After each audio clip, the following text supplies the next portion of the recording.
last time we spoke about your stem cell treatment. That was about 2-3 months ago. You said to me by text, you said it'll take probably 3 months to take effect.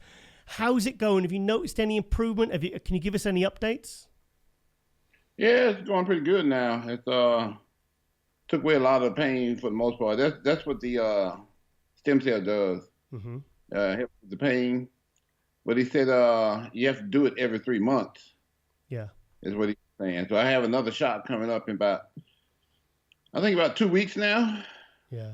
I'll talk to him one day next week, and we'll find out for sure. See, I think you said to me, the shot was very, very painful. Where does it go? Back, right in the back where all the scar tissue is located. So what does it That's do? what causes all the inflammation. Yeah. So what the stem cells basically brings down the inflammation, which helps the swelling and reduce the pain. Yes, exactly. Yeah. What about the numbness you talked about? Has that eased any? No, you have to have another shot for that. That's another stem cell shot, but they don't offer that here in the United States. You have to go to another country for that one. Yeah. So where are you going for this one then? Yeah, for that, you had to go to Mexico. Oh, Mexico. You went to Mexico for your stem cell treatment? No. I said that's where I need to go. Oh, right. Okay. For the numbness. For the numbness, yeah. So yeah. I've been trying to work on that too. So in terms of percentage, how much better are you feeling in yourself? Probably at least about 20% better. Oh, 20% better. So that's one shot and you're 20% better. So that's definite progress. Definite progress, yeah. Oh, good, man. I'm really glad to hear that. Really glad to hear that. So how many do you think you'll be going for then over the next kind of year? I mean, how long do you intend to do it for? I'll have to wait and see what the doctor says, and we just have to base it on how I feel, you know. Yeah. Like I said, the first one worked real good. We'll have I'll be doing the second one probably in 2 weeks. Yeah. So I'll be expecting a lot from that one too. Oh, good. That's great to hear. Great to hear, Ronnie.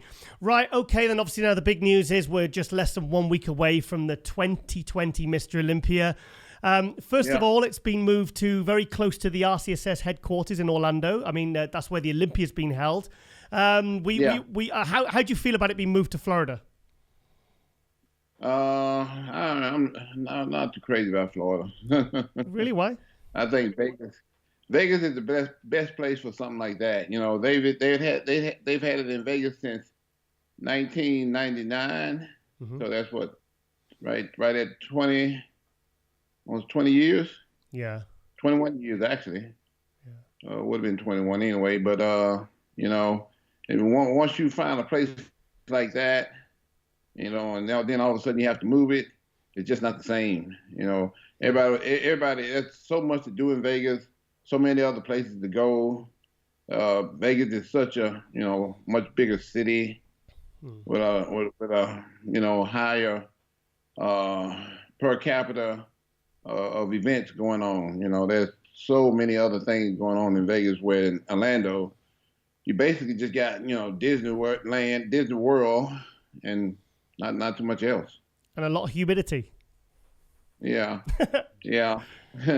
Yeah. Which is a good thing, but this time of year, but still, you know, it's not worth going just for that.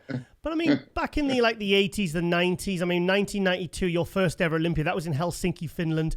Well, I mean, you prefer it? Well, you would happier for it to be just all in Las Vegas. What about the people that kind of say we should move it all around the world? What do you say to them? Yeah, no. It's better in Vegas.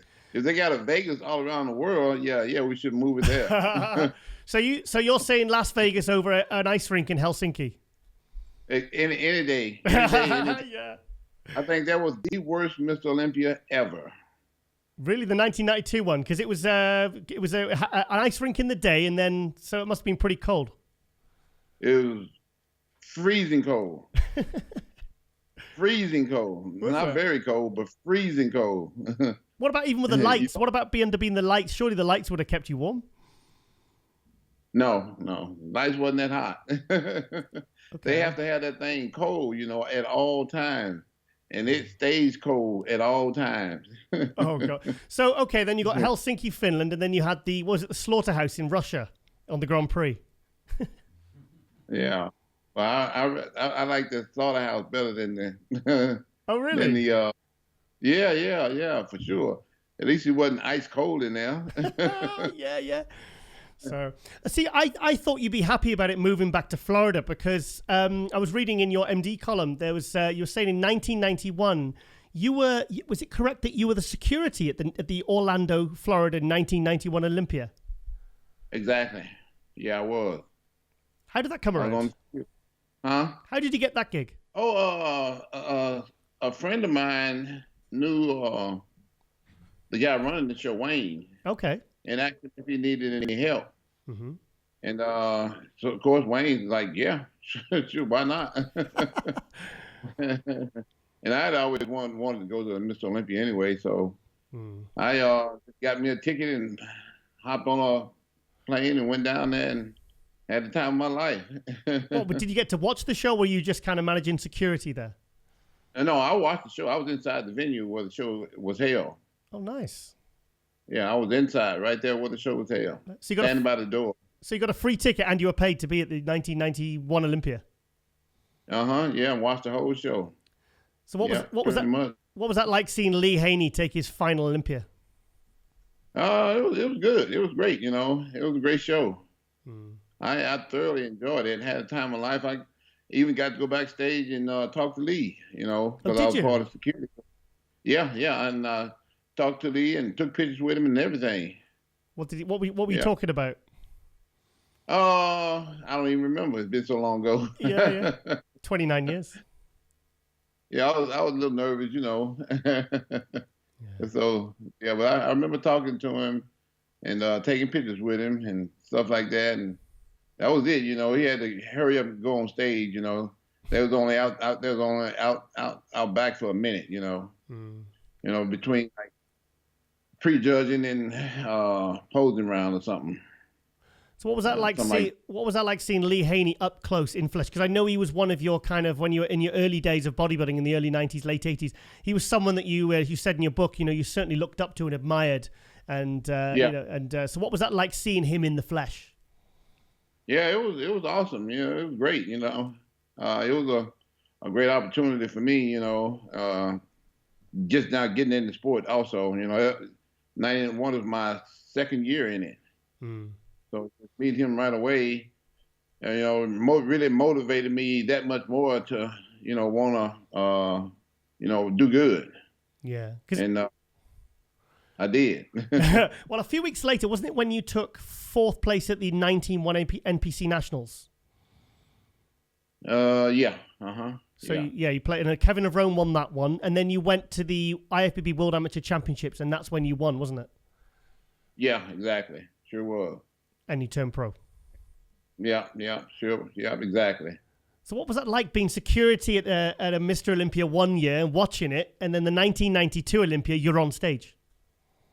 I never would have had dreamed it would have happened so fast, because I do remember all the people that I talked to that were at the show. They were like, "Why are you not up there on stage?" I'm like,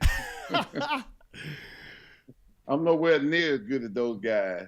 Wow. I said, this is just my, first, second year into the sport, so I don't think I'll ever be able to make it up there with those guys. Because, you just get into some, you don't know what's going to happen, Yeah. And the reason why I got into the sport, because the guy told me to give me a free membership to the gym. He didn't yeah. He didn't like guarantee me I was going to be a pro or nothing like that, He just, he thought I should do it. And I was like, well, if you think I should, then maybe I should.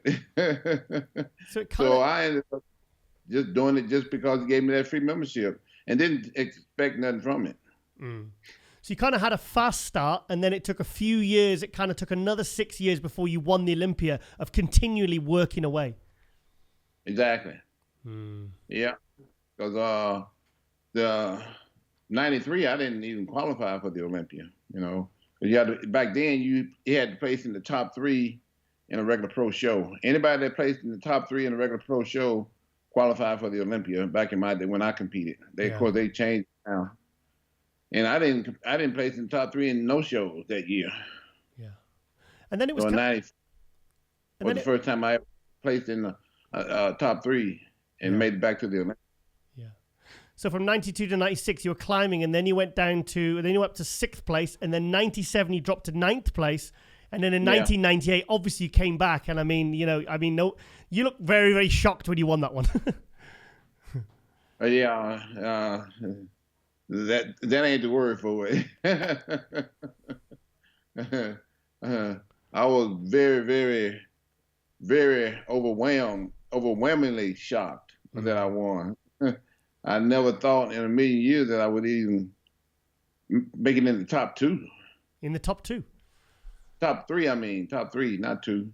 My goal was always top 5, Yeah. And I figured if I could make the top 5, that would be, a life dream for me.